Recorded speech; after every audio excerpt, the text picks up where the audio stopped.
is funk, thoughts deep, boys steeped in the depths that he sunk. Big stress, depressed in the middle of fall. Sky gray, I late in the thick of it all. I wonder, how long can a human survive just staying alive or carrying the rest of the tribe?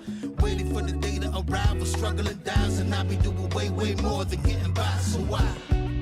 Got myself a cup of coffee, sipping water in it softly, cleansing me of stress I hold. Hey, got myself a cup of coffee, sipping water in it softly, cleansing me of stress I hold.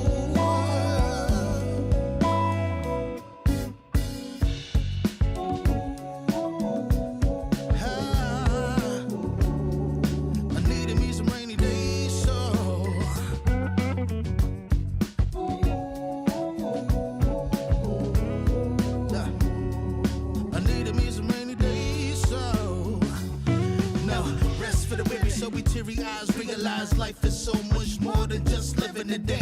Every day I can sit and reflect and breathe and connect to myself and know that I've been given. See, giving up is not an option. So when I'm looking at gray skies, I'll be adopting a new way to deal with a test. Lord, relieve me of stress. The ring be looking like we're blessings dropping. And so I go. Oh shit! We'll be here in a second, folks.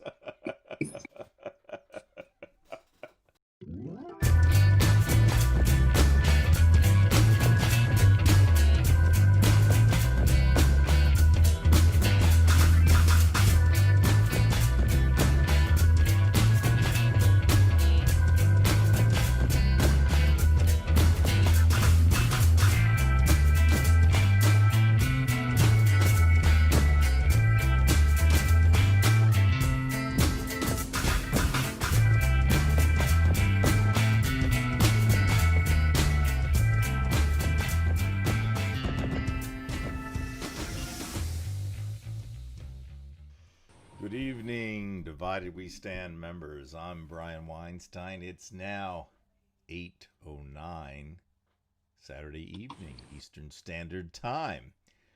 And with me is none other than the guy who has nothing better to do on Saturday nights and Tuesday nights and Wednesday nights. It's David Price. Dave, great to see you. Hey, how's everything going, man? Do I look okay? Is everything okay? Or are you prepping somebody for a debate?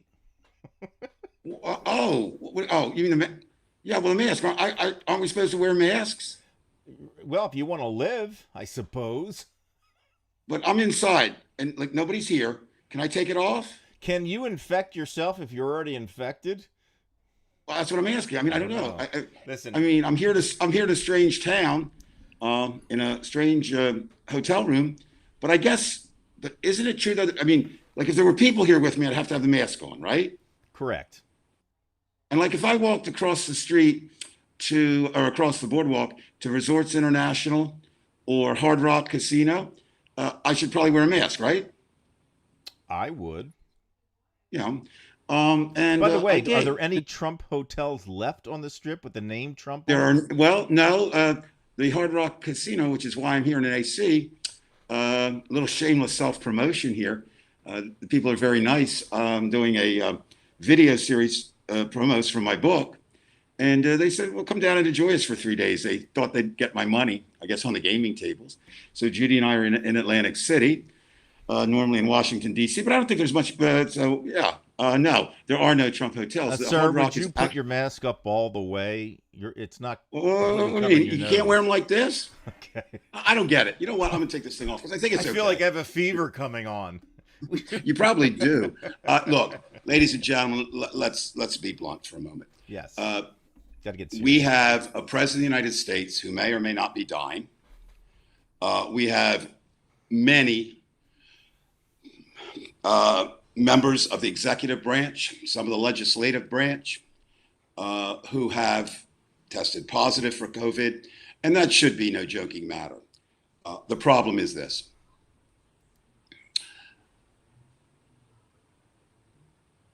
I don't know sometimes how else to take it.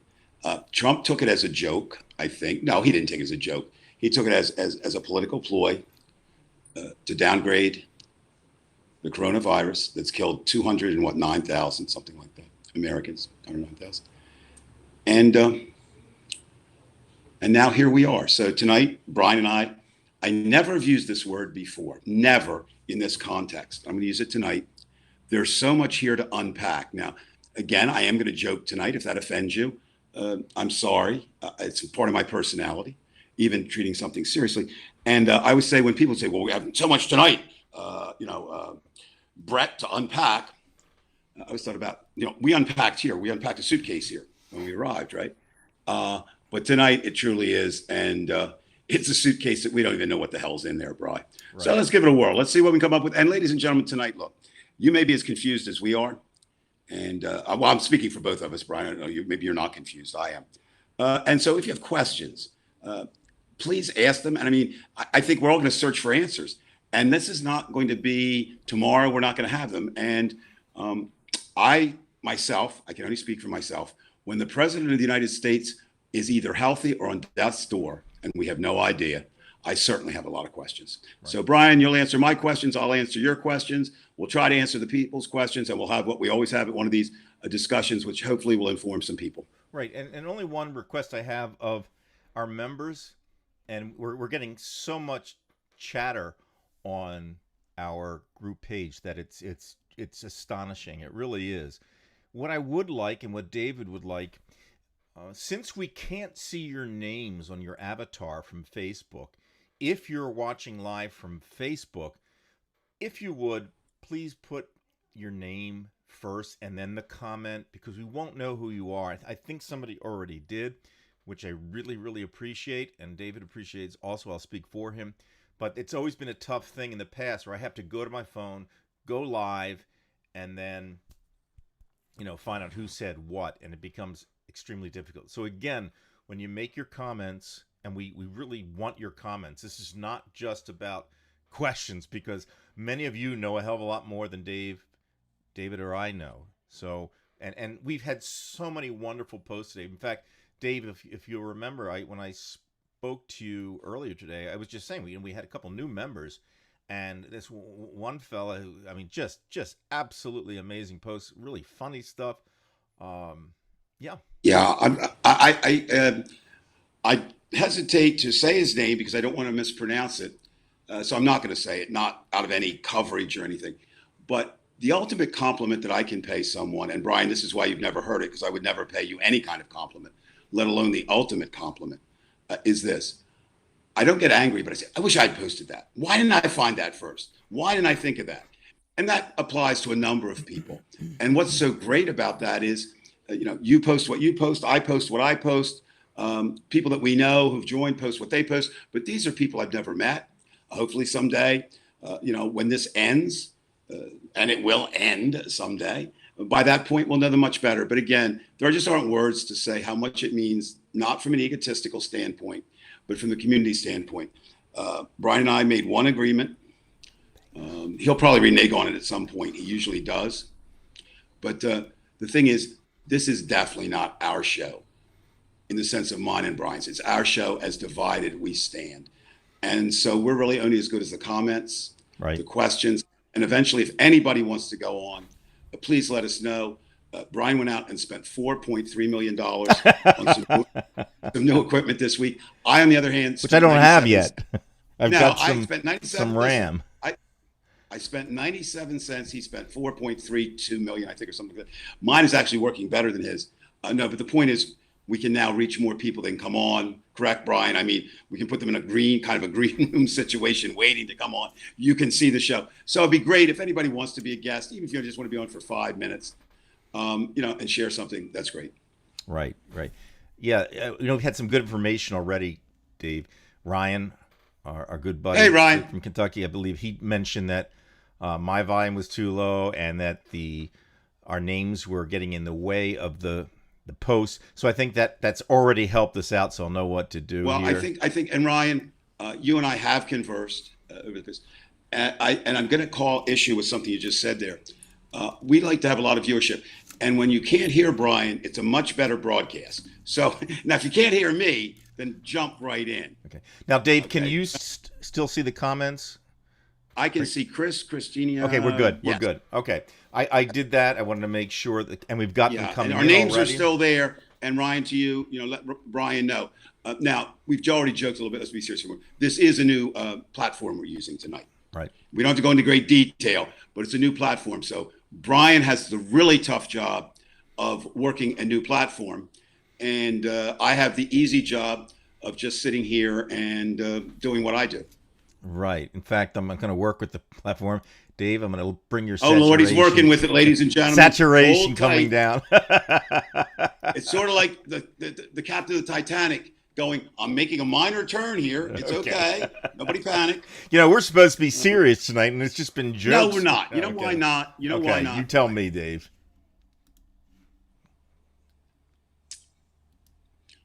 No, you have to have a sense of humor. You have to. If we were really, truly tonight, you want me to be serious for a moment, Brian? Sure. This is the grimmest moment for America in my lifetime that didn't involve a war since the assassination of JFK. Now, there we are. But we can't do a lot about it except try to figure it out. And if our role is to bolster community, one of the things I'd like to show tonight is that even in the face of whatever you want to say, tragedy or joy, and certainly tonight we'll talk about that, the range of emotions, the range of feelings, probably as vicious today as it's ever been in terms of, the reaction toward one man, the president of the United States, who's ill. But I'm trying to think this. All reactions are good as long as they don't harm anyone. So humor doesn't harm anyone. Writing that doesn't harm anyone. Maybe holding, I'm just suggesting here, Brian, knowing what it could do, maybe holding rallies and maybe being maskless harms people, but comments don't. By the way, speaking of comments, Dave, we're really getting them rolling in, and I don't want, one of the complaints. Oh, Gary go. Did I talk about them? Let that be. Right. Go. I want to keep in time with it. Gary has suggested that, and that was a good suggestion, Gary.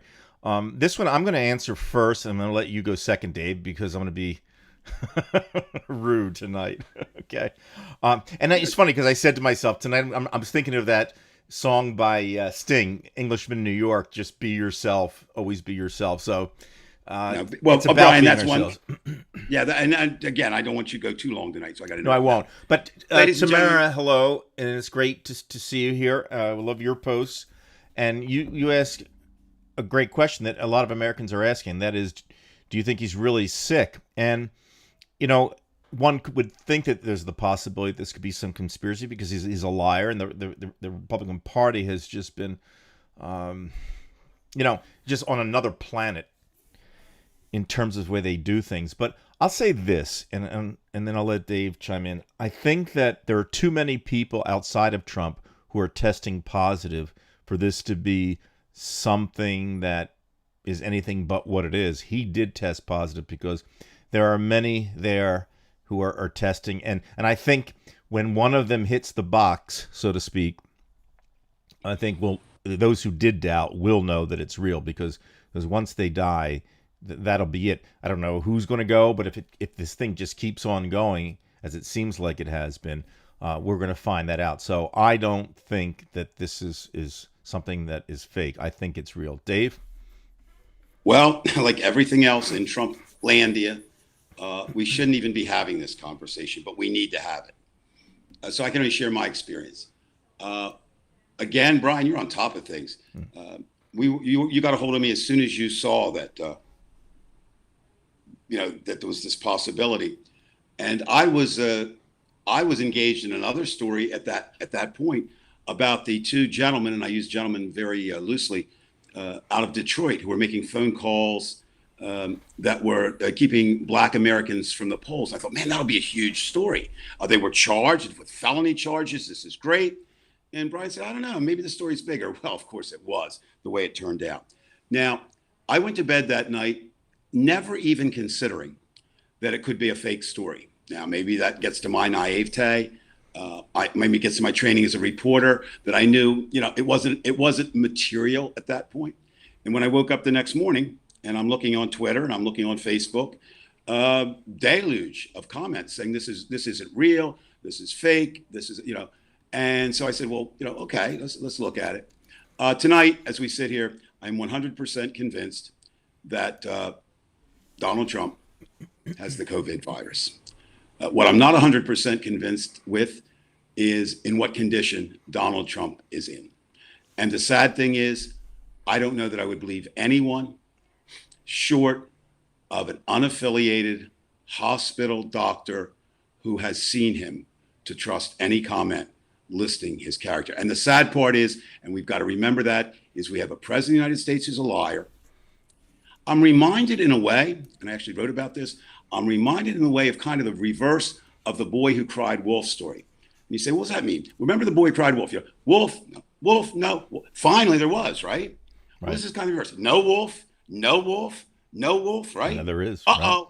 Wolf, right? So it's really that story, again, as Trump has the ability to do, twisted and turned to something that's almost unbelievable. So we will wait, we will see. One of the things we'll discuss later, Brian, is the people that are mad at the people who are mad that the people that are mad who are mad at Trump. It just goes on and on and on. But anyway, Tamara, thank you for asking that question. I don't have a medical degree. It didn't stop Brian from commenting. It doesn't stop me from commenting. Right. We use what we have. I would be beyond shocked to find out that this was an orchestrated hoax, as Brian so astutely pointed out. There's too many people involved in it. Right. And I say on the other side of this, Tamara and Dave, that there are still some problems. Now, in terms of like what's going on with the doctors. Now, I have something here. Dave, you've got to open that link again. We're on.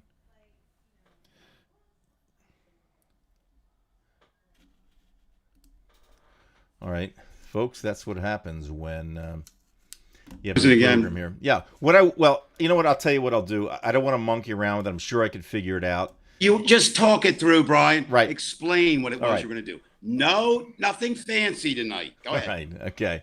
Although this really, as Dave knows me so well, he knows this is upsetting me, and I want to try to get this thing right. But we are because you're a nincompoop. A new program. You're a nincompoop. You're my friend, and you're a nice guy, but you're a nincompoop. Go ahead. I just wanted to say. Okay. Anyway, we've known in the past that this Dr. Jackson, this former doctor of Trump, was just a complete liar. He was a liar. And now they have this whole team at Walter Reed led by this Dr. Conley. Okay. Now we can look at each one of these questions, but Tamara was talking about, is he really sick? Well, like I said, Dave and I both agree, Tamara, that he is sick. But more than that, there still are some issues around this. Okay. And that is this. Okay. So he was asked, and these are the 4 questions he really, really wouldn't answer either clearly or at all. So, Dave, the first question from the reporter that he couldn't answer, he said, when was the president's last negative test? And Conley said he's not going to get into testing going back.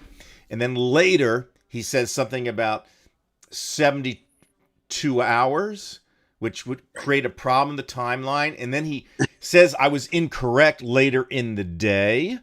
So already there's really 3 different things that this guy's been saying, and he's doing with these what I would call phony smiles, and they begin it just like a presser where they say, "I just want to say before I begin, what a great job the president's been doing here." At blah blah blah. I'm just paraphrasing here what he said, but you start feeling the bullshit. You know what I mean? And it's the same shit. Now, there's 3 other ones. Do you want me to go through those quickly, or do you want to just take that one there? No, let's do it. Let's knock them out one at a time. That's a very simple thing. Okay. The longer I live, the more I think of what my daddy used to tell me and my mother. They had these old sayings and stuff. And one my daddy used to say, he said, "Son, you're going to lie, but let me tell you this. In the end, every time, it's a damn sight easier to tell the truth. Because one lie leads to a second lie, leads to a third lie, and you usually don't get caught on the first lie. It's often the second or third lie. politically, that kind of was the Watergate symbol. The cover up is worse than the crime, right? What has happened is on the timeline, the reason it can't be, or they don't want to have it right now, is the timeline is going to show the cavalier attitude that Trump and others had toward continuing to work, continuing to be maskless, continue to do that. So that's, Brian, we'll get the timeline someday. We will not get it probably from Donald Trump, hopefully, or, he's incapable of doing that. But reporters are good. They'll piece together the timeline someday. But right now, no. The doctor is deliberately stonewalling that question because, and you can see that he's already caught up in a lie. Right. The one timeline we don't know, we won't get it. But when it comes out, mark my words, it's going to be very disturbing. So you've had some points here. I think Joey said nincompoop. Joey, make sure you put your name in there. I know you came a little bit later, and this is for anybody who just popped into Facebook. Please put your name in before the comments. We know who you are. It's not to identify you people. It's so we know. Okay. So we can give you a shout out and respond to you. Like right now, I see Tamara's name. Right, So and say, Tamara has great. agreed with both of us on this. Okay. Just remember, Tamara, that's fine. But if you ever are unsure, just agree with me. But Brian, I agreed with that. Okay. And Shabana, again, anybody, please put your first name here at least, so we know how to address you. I can't constantly go to the phone here. It's a little bit tough, but I can see this was Shabana. I hope I pronounce your name correctly, so you'll forgive me if I'm wrong. She said, if not Shabana, and I can't see your name, we'll pronounce Brian's name Brian for the rest of the show. I was taught if I always tell the truth and don't remember what I said, it's okay because I don't lie. Yeah, I mean that's Shabana. That's attributed. That kind of is contributed to one of the greatest liars of all time. But he knew when he was lying, and knew he was telling the truth, and that was Mark Twain. And Mark Twain said, the easiest thing to do is tell the truth. I mean, Mark Twain said everything according to people, but it is. I mean, think about it. We don't want to belabor this question, but this is what's so easy about truth. You might pay a consequence, right, for telling the truth. Brian, did you really spend $334 million for that computer? I can't tell her that. No, honey. Ladies and gentlemen, he's still trying to figure out how much I paid. Believe me, he's more worried about what I paid for that computer than his and business. Then, without your knowing, the bill comes in, right, Brian? Yeah. So the point is, we're going to lie. People are going to lie. Which he hopes the problem with Donald Trump is, I don't think he can do anything but lie. That's the real ultimate problem. Right. And what's happened is, Brian, here, he's also spread that to others. In other words, there's nobody believable in his administration. None. Nobody. People have to leave to do that. Let's get to the next. Sure. Thing the next question was, obviously, to Dr. Connolly. Has the president had any lung damage? Okay. Now, this was very interesting, Dave. He said, we're following all that. Now, that tells you nothing. We're following all that. We do daily ultrasounds. That doesn't give us an answer. We do daily lab work. That doesn't answer the question. The team is tracking all of that. That doesn't give us the answer. Who then, when pressed to answer the question again, said he wouldn't get into their findings. Okay? So now he's willing to give his pulse rate. He's willing to give the oxygen levels. But when asked about the lungs, he keeps going in that direction. Dave, what do you say? Okay, I have to use my old repertorial experience here. There's two reasons why a doctor, or three maybe, why a doctor wouldn't do it. Number one, and that's change, the HIPAA, and you can't give out certain information, right? I'm sure many of us had that experience. How's my mom doing? I can't tell you. She forgot to sign. You know what I'm talking about, right, Brian? The regulations. Right. But that doesn't apply to the President of the United States. So we throw that one away. Correct. The second reason that you might not tell from a personal standpoint is you don't want to say the president is okay or the president is dying, and then the reverse happened. So I can understand a doctor being somewhat cautious, considering, too, we don't know a lot about this disease. We're learning more than we ever wanted to learn, right? All of us. But what we do know is this. It affects each person differently, apparently. And you can't even talk about an age group. I saw statistics today that put the president, think about this, if you took all the things that we know about him and think we know about him, Brian, that put him at a 46% chance to die. And that's a lot. If well, yeah. I mean, that's kind of like the odds of hitting what you want to hit on the roulette wheel in Atlantic City. Well, now, some are only 6%. Sometimes you hit. Yeah, well, no, but what happens? So, I think that may be part of it. The third is, and I think this is a real reason, many times in history, they've put semi-embargoes or tails on what the president's condition is at certain times. And that's also for national security, right? Right. You don't want to alert your enemies that you're leaderless at this moment. I did a little bit of more background. There's so many things I don't know. God, I wish it were, I wish I could just study for 24 hours a day for 72 years or something. But I was back looking at Wilson, and Woodrow Wilson suffered a stroke and was blind. Think about that. And they never told anybody. And his wife ran the White House. Now it's a little different today, but that's kind of where we are. But I don't think all of that's true. I think what it is Trump himself or the Republican Party representing Trump, whoever it is, said, look, this is serious, but we can't let the details out. Right. Well, I get that, Dave. It's just that it's kind of like the subterfuge that comes out of this doctor's mouth. He's okay. I'm just saying he's given this image that everything's fucking K, and then when the real questions are being asked, the ones where you can really determine, what the fuck's going on here, right? He shuts it down. And that, getting back to Tamara's original thing about, how do I know that he's sick? Well, right. We kind of figured out he is sick, but in fact, he may be a lot more sick. Maybe. Right. I mean, I'm not certain. I mean, I'm as certain as I can be. Let's look at this. We're not medical doctors. We're not nothing, but we have some common sense. We know this. Right. Hope Hicks.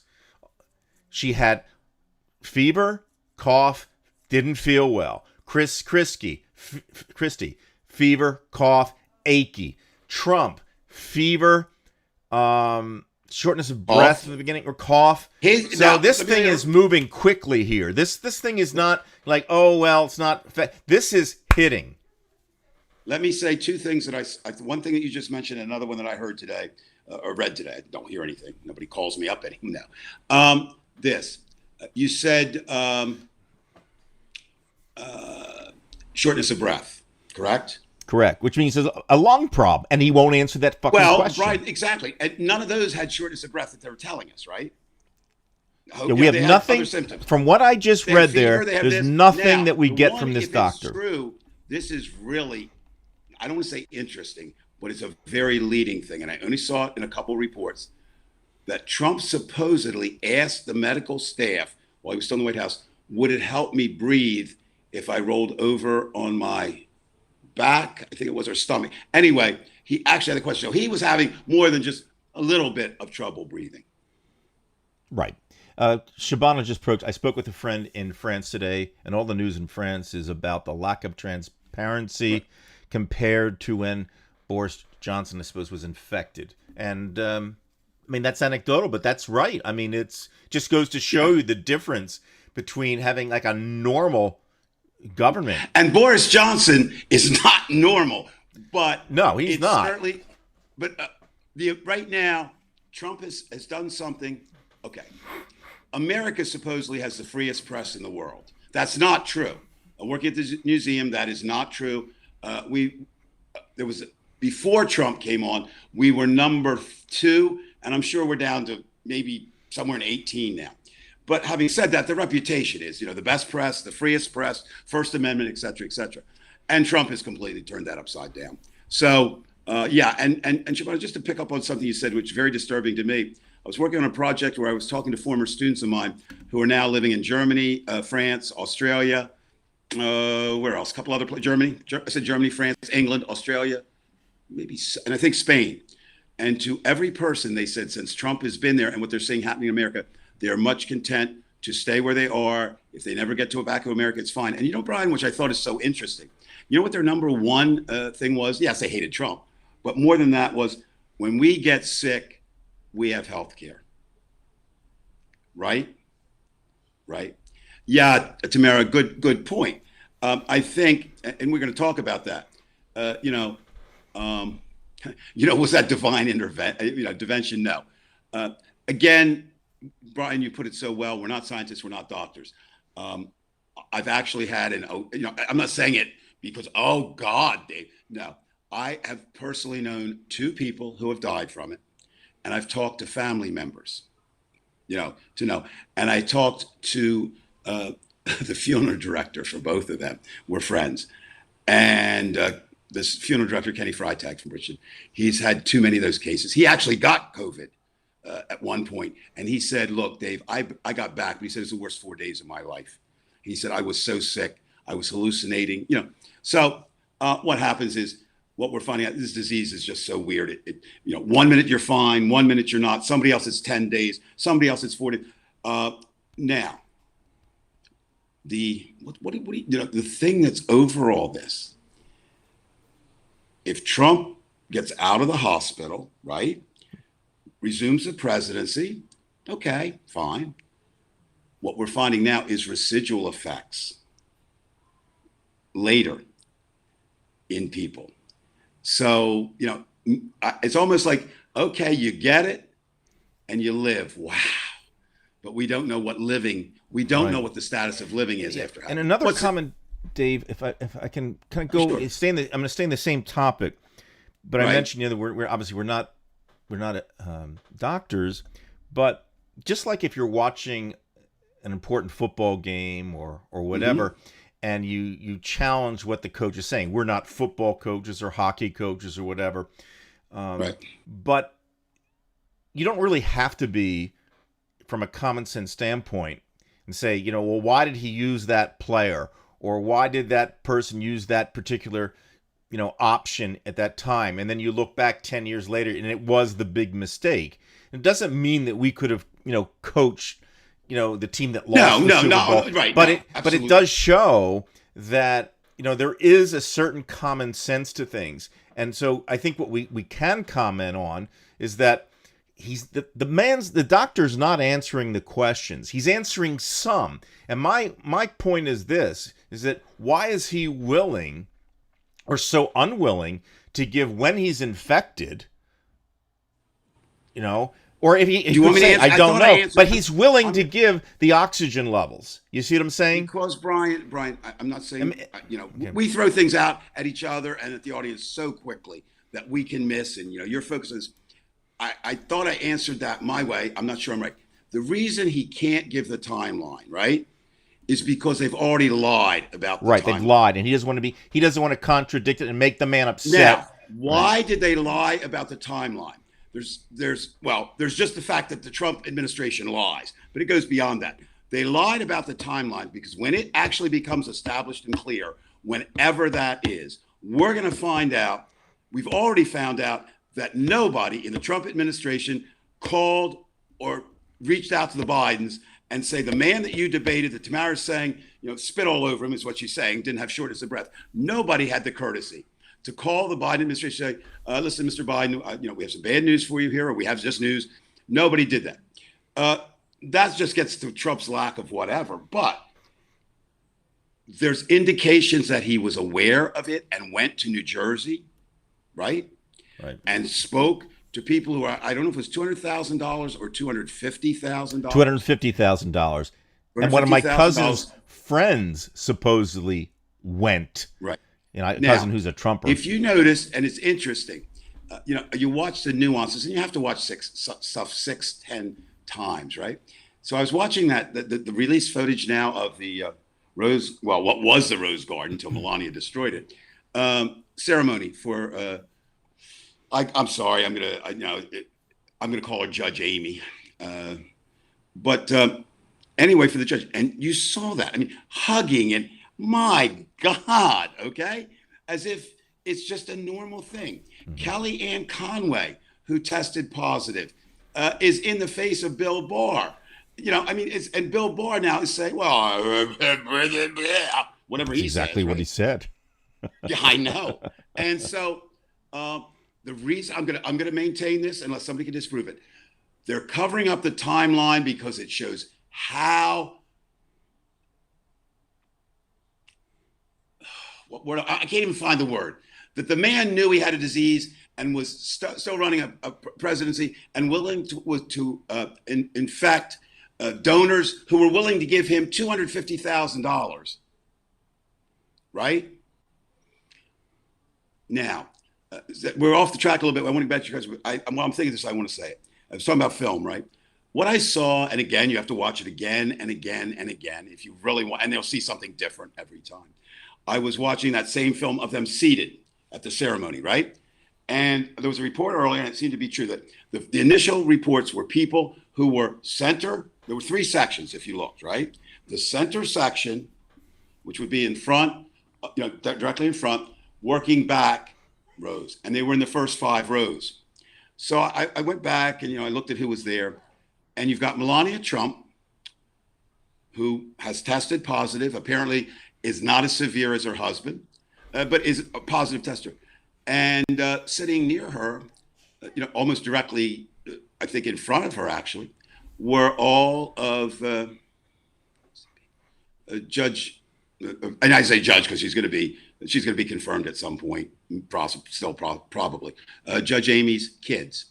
Now, how, well. Oh, by the way, Dave, well, yes. let's just you keep say in the that. back of your head when because we discussed this earlier today. If something should happen to Trump where he does, hit the box, so to speak, then you can forget about the Supreme Court nomination because you have to deal with a funeral and all that kind of stuff. If that ever did happen. Well, although if the Republicans push that, then that would be. Well, we're going to talk about that a little bit later. I just didn't want you to forget that because I want to come. No. I'm sorry for I'm not so interrupting. sure. Okay. I'm not so sure they're not going to push through with it, whether he lives or dies. Which would say something about them also. Well, of course it does. And the point is, we react. And when I say we, I'm going to say the divided we stand family. I think we're normal. I think we're good people. Not all of us. Certainly, if heaven and hell were real, which I don't believe.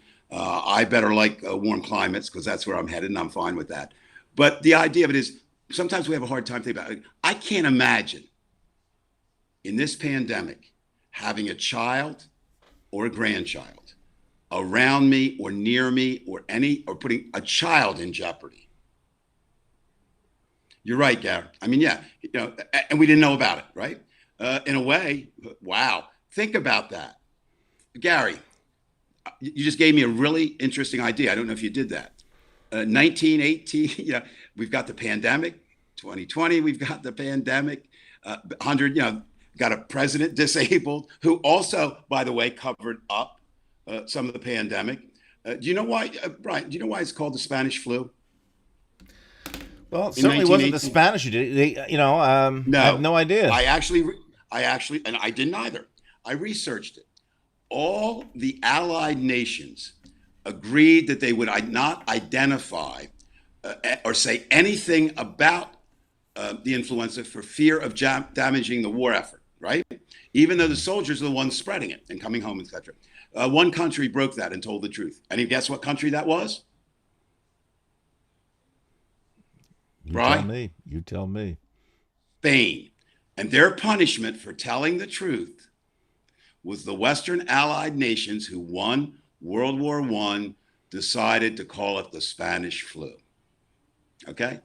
But I'm sure there were a lot of people in Spain who were grateful for the knowledge that they had earlier than anyone else. So again, my point is, this is nothing new, but Trump has raised the nothing new into levels. And while it's nothing new, I wasn't alive in 1918, Brian. You weren't alive in 1918. If we have any listeners out there who were alive and were reincarnated, I'd like to do the story because we can become rich doing that story. So this is all brand new to us. Right. But the basic line to get back and end that, and we can move on to the next question, is this. I wouldn't be the first time I'm wrong, but the reason they're not going to discuss the timeline is it's critical to, it's not what did Trump know and when did he know it? It's what did Trump do and what did he know when he did it? Right. Well, I don't know if this is exactly what we were saying, but she said, Shabana says, it was about getting the money from the donors. It was making sure the news was not about the tape from Melania. It was about not talking about the taxes, his polls, etc. His ego convinced him that he would not get sick. Yes, Shabana. And certainly he is known to wag the dog, the thing where the great idea where you go to war so people forget that you're a shitty president. At least he hasn't done that yet. But this goes beyond that. I mean, this is real. What it is the man, for whatever reasons, decided, I'm not going to acknowledge this. That's one thing, okay? But he said, I'm going to lead the American people astray. That's the second thing. And the third thing is, I'm not even going to lead them astray. I'm going to bring them into me, to show. And so I think, while it is true, nobody's talking about it. I want to talk about that just briefly, not now, but later. Melania and who the fuck care about Christmas? Who the fuck care about Christmas? However she talks, and the Christmas tree and shit. It comes out of no talk about taxes. You know what we're talking about, which is interesting, Brian and Shabana, you've raised an interesting point. We're talking about this. This is right now. This is America right now. Should we be glad that Trump possibly should die? Should we be sad that he's going to die? Should we be mad at the people that are saying, I hope he dies because he deserves his death? Trump is still the focus. So Trump didn't escape anything, right? This is like so much of 2018 to now. And I'm going to say 2016 for some people, 2015 for some of us. When he criticized Obama, for some when he wanted to kill 5 innocent people, for the New York Wilding rape. Trump is a bad man who does bad things, who doesn't care who gets hurt, ever. And the thing that I like most, Brian, that's circulating a lot, and I think of all the things that's going to be said about this is the best. And again, something my mother told me, and something your mom might have told you, or dad, or something. Actions have consequences. Trump decided on a series of actions that had consequences. They had consequences for him. They have consequences for his family. They have consequences for his administration. They have consequences for his party. And because he's his president, they have consequences for all of America. Dave, a couple things. Tamara says Can you finish? I think I'm sorry. I'm just saying, don't forget you got the 2 more things. I like the way we're doing the comments. Right. Doctor. Yeah. Now, do something else first. The 2 more. I just want to say this.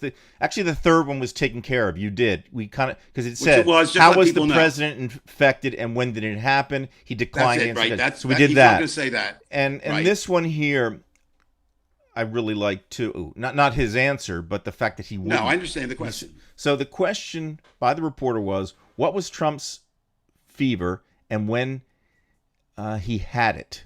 Connolly said the president has been fever-free over the last 24 hours. He said Trump had a fever Thursday into Friday, but he would rather not give any specific numbers when asked for Trump's actual temperature when he had. Now, he could have said low grade, and he didn't, because they've said before he's had a low grade. So it couldn't have been low grade. The question was, what was that temperature? My guess is it wasn't in that safe zone, because they'd already said that he had a low grade fever. So why would he deny the specific number? I mean, if he said 99, well, it's the same as low grade. But if it was 102 or 103, well, you would see he would conceal it. There's 2 reasons for that, I think. Again, a good one and a bad one. And when it's Trump, it's always the bad one. The good reason is the doctor could have been saying, I don't want to give that because if I give a number, you're going to associate that with having COVID. Let me explain. There is no number fever for COVID. Okay, there is no number fever. As recently as tonight, as I said, we're here in Atlantic City because I'm doing promo videos or promotion videos. I guess it's promo videos for my book. And so I was checking out. We're doing a walkthrough in Hard Rock tonight. Some of the places we're going to shoot. And for me to get in, for anybody's filming to get in, we had to get our temperature taken, right? And I was in Washington. I just happened to be a friend who's working in Bloomberg, and they were having a huge battle. What number is dangerous, right? And they picked 104. That was supposed to be it. No. And by the way, that's the temperature in which plants die from lack of photosynthesis. Which is I know that. I'm just, but the big debate was what? And basically, see, Brian, the other thing, and I'm not speaking because I have knowledge of medicine, but again, this disease is so insidious. And so you can get tested on Monday, negative, Tuesday, negative, Wednesday, and everybody has a different incubation period. These numbers, they're like an average. Is it 10 days of quarantine? Is it 14? When you show your first symptom, what does that mean?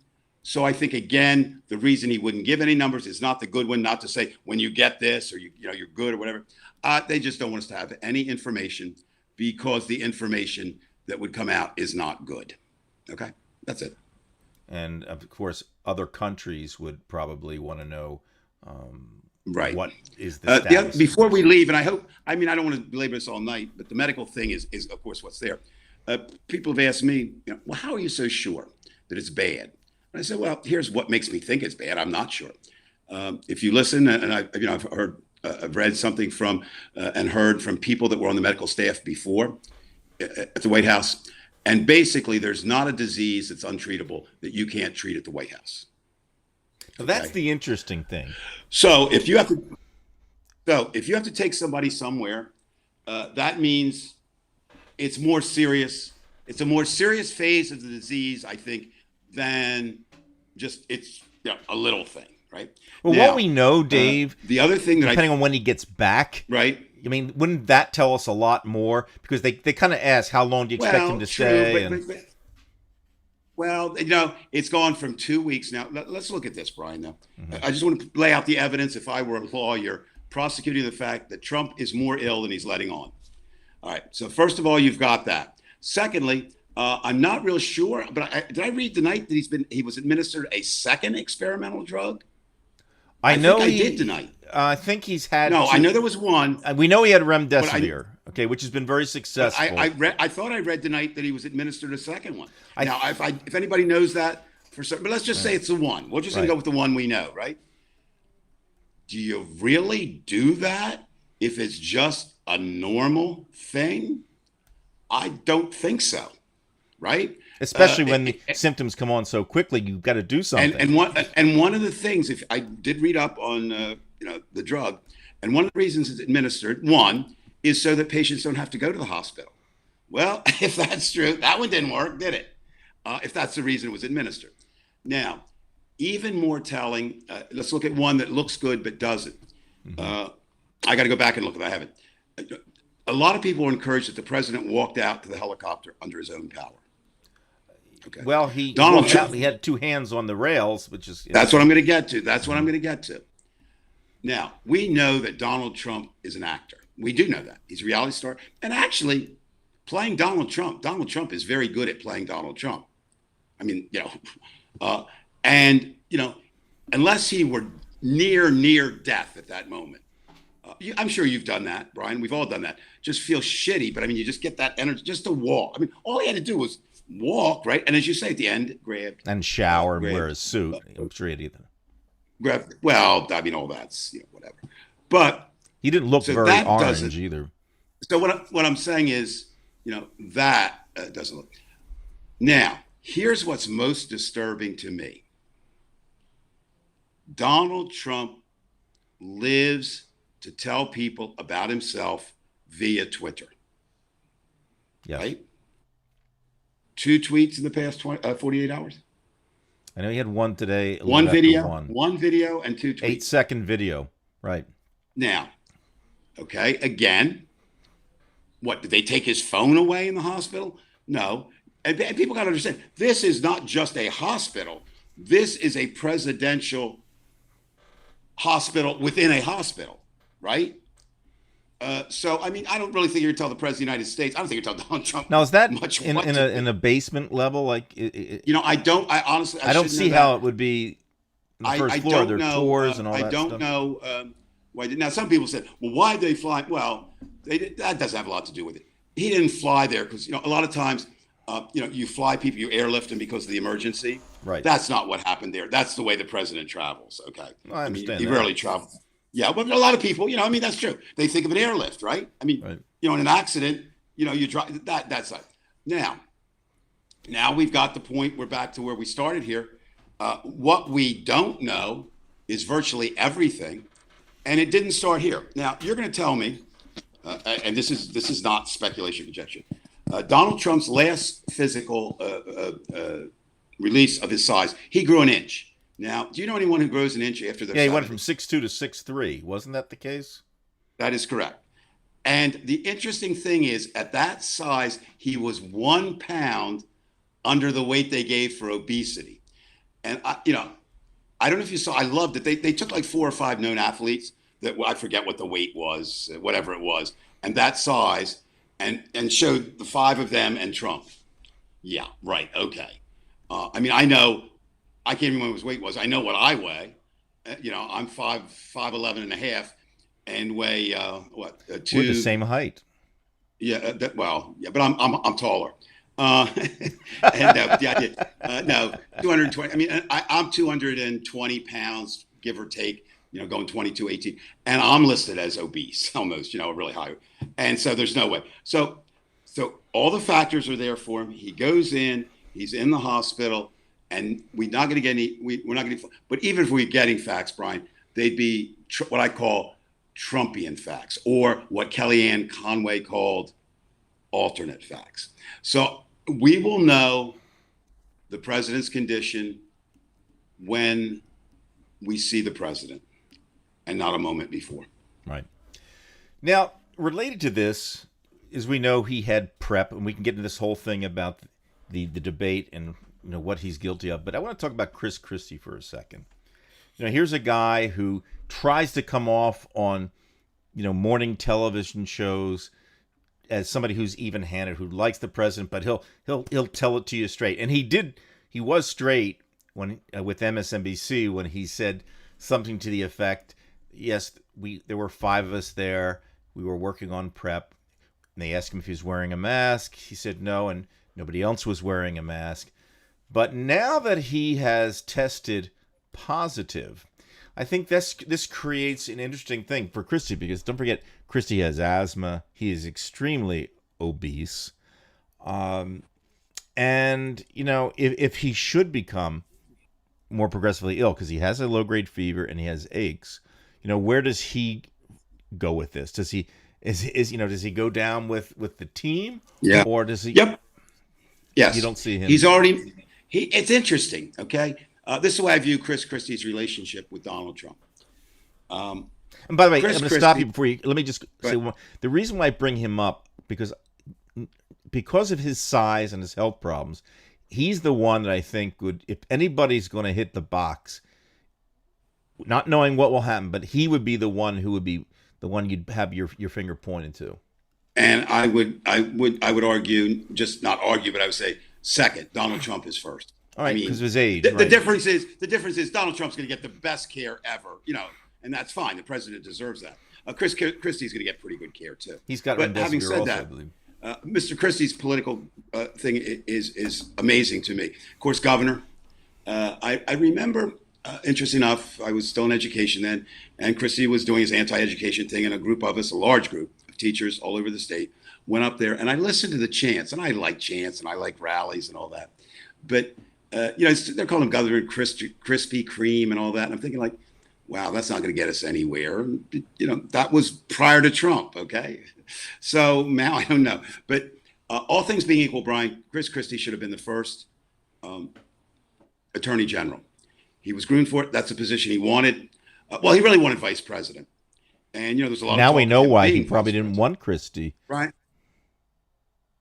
Well, and the reason that he didn't want Christie, people, if anybody don't know this, Chris Christie put the president's son-in-law, Jared Kushner's father, in prison. Right. Now, we say Chris Christie put him in prison. And would Christie gone as far as Barr? I don't think so. Oh, God, no. No. I don't know that. So what I find so interesting about Christie is if I were a normal person and I thought I was going to be vice president and I was passed over, or I thought I was going to be attorney general and I was passed over, and this punky kid, Jared Kushner, who really in the political arena isn't capable of wiping Chris Christie's ass, because Chris Christie did an amazing job of getting elected in New Jersey. Remember, New Jersey is basically a Democratic state, right?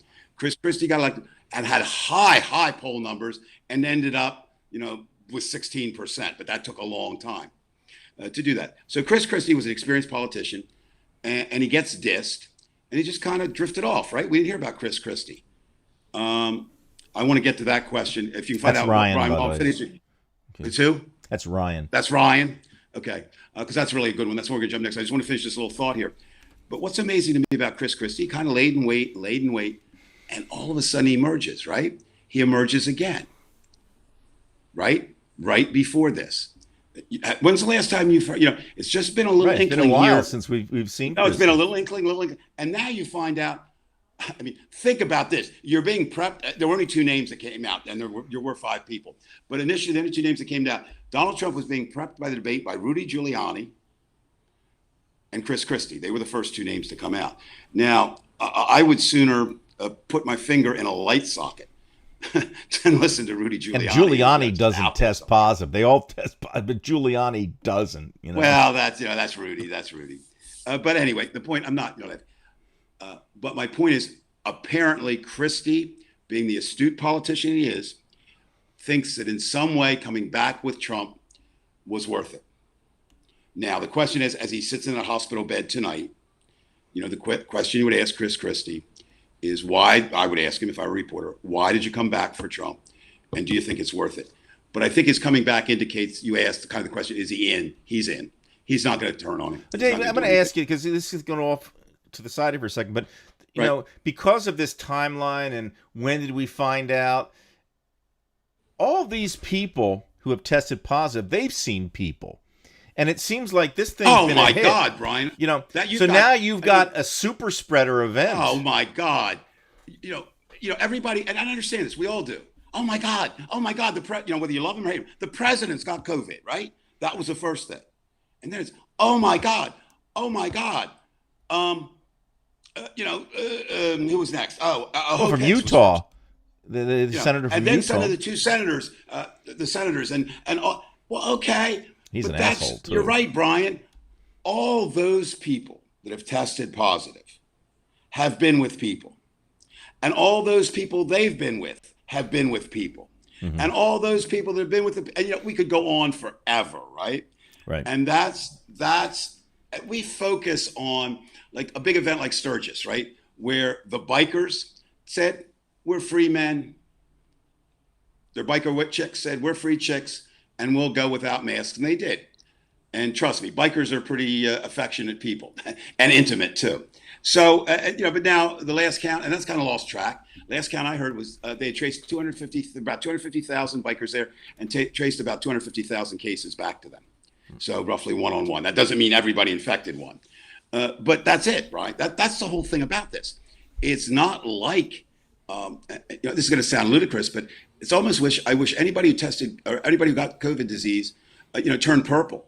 Then we know to run. We don't know to run. Well, and it's look, certainly hitting a lot of Republicans. I mean, but it's still you don't know. You don't know if you have it. You don't know if you don't have it. When you have it, are you asymptomatic? Well, no. Donald Trump is not asymptomatic because he went. But people say, oh, Melania. I mean, he and Melania were in close proximity to one another. I'm not saying they were intimate. I don't even know if they are intimate. I don't care. But my point is, they had to be, and one gets sicker than the other. The most not disgusting, the weirdest thing I read today was a list of why Trump was, in a danger zone and why he wasn't. And the reason why he wasn't, I thought this was just incredible. I mean, it's true, but he's not black and he's not Hispanic. That has nothing to do with black and Hispanic. COVID doesn't see color. What it does see is economic class, right? And unfortunately, with systemic racism, which I would submit has been here for 401 years, with indigenous, genocide of the indigenous or the American Indian people has been with us, and certainly the ill treatment of brown-skinned Latinos, Hispanics have been with us. It has nothing to do with it. I just thought, well, come on. If he were any of those, he'd still be getting the best care. But the idea of it is, we're just at a point now, and Brian, there's nothing we can do about it. I wish we could. Again, I don't want to be cavalier about it. That ship has sailed. This was, This is what's so deadly. Now, we all bring it down to ourselves personally, right? So I'm in Atlantic City. Our niece lives 25 minutes from Atlantic City. She brought her 4 daughters today here. They range in age from 4 to 12, be 13 in December. I wanted to hug those girls very, very badly. I wanted to hug my niece very badly. And guess what, Brian? None of us hugged. We kept our masks on. We took them off on the beach when it was just The us. right thing to do. Absolutely.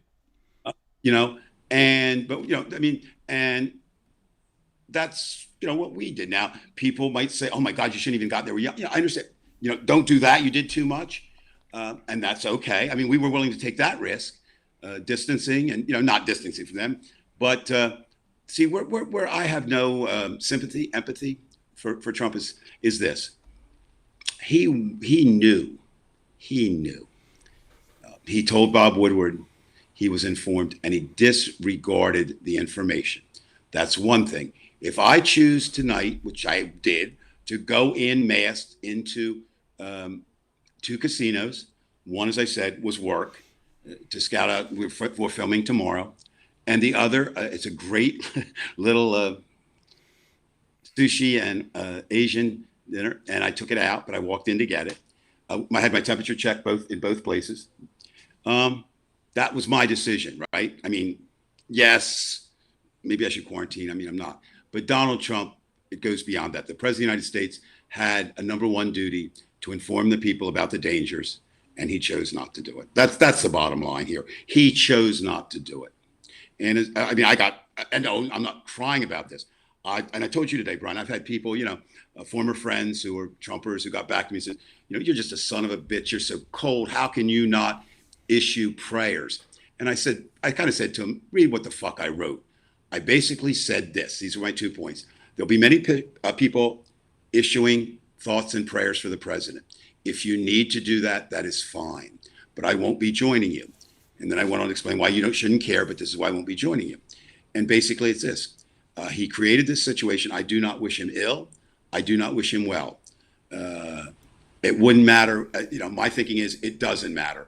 Thoughts and prayers, quite honestly, they don't work. We know that. But what they do, if you do them, they make you feel good about you if you need to do them, right? Right. And that's fine. They're never harmful to you. But I would be a hypocrite. Well, let me, again, just me. It doesn't matter. But I'm saying for me, too. This is kind of my catharsis, if you will. I don't wish him well. I don't wish him well. I'm not going to wish him well because I'd be being a hypocrite. I'm not going to wish him ill because then I wouldn't be being me. I'm saying nature, science, medicine, gods, if that's what you believe in, God or gods, it's in your hands now. But people, and then of course I have the real problem with the Trumpers. They have maligned every person I know, my grandchildren, my son, not that, my son can take care of him. I mean, that's fine. And me, it's not that, but I mean, friends and, people, and now they want us to turn around after they've maligned Barack Obama falsely for 8 years. And now they want us to turn around with the person, ladies and gentlemen, and I may be wrong, who I consider to be the most evil man with power in America, and not perhaps, the most evil man with power in America in my lifetime. And now they want us to show them, or show him sympathy. And it would be different, Brian, if by showing him sympathy or issuing prayers, I guess let me say this, withholding them if it made his condition worse, we might be wrong, okay? Right. Mm-hmm. Well, right. Dave, Ryan just says, let me get Ryan. Thoughts and prayers do not work. Otherwise, we would have solved the school shooting issue ready. Ryan, I just want to pick on that up for a moment. Thoughts and prayers are great. I wish I'd said this. I didn't. Somebody wiser than I said this. Thoughts and prayers are great, but thoughts and prayers without action are completely meaningless. Right. Okay. And in the case of Donald Trump, there's nothing I can do to help him. There's nothing I can do to hurt him right now. The fate of Donald Trump never was in my hands and isn't in my hands right now.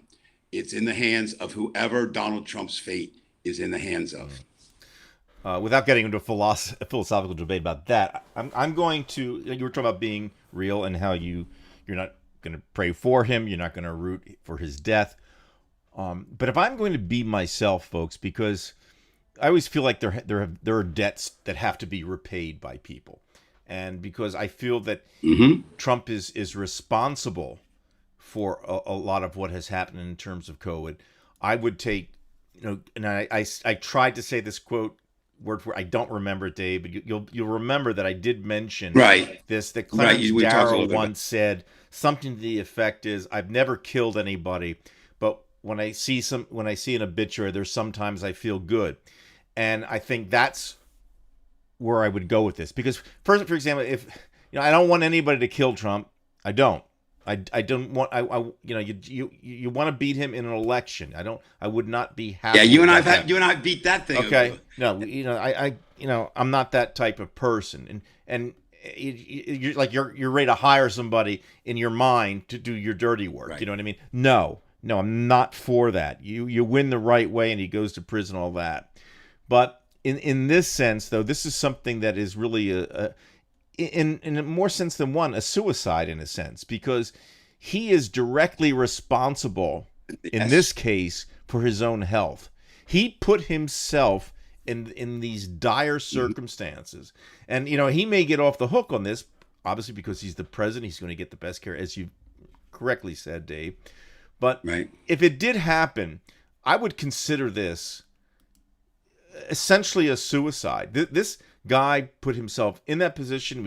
I know, Dave, you talked about, was it Galatians 6:7 or whatever, with the reap what you sow. That's exactly what that is. And and that's what I would say with this. If it did happen, I would be happy, because I feel that there has to be some, like with justice, that equality. Well, you and I've had that discussion. Right. You and I, but Dave, I still think, knowing you, because we think generally like political, if it did happen, if you were terribly, terribly honest with yourself, you might come to the point of saying, you know what, I have this temporary feeling of release. I think you're missing the point that I was trying to make, and it's my point, my fault for not making it clear enough to you.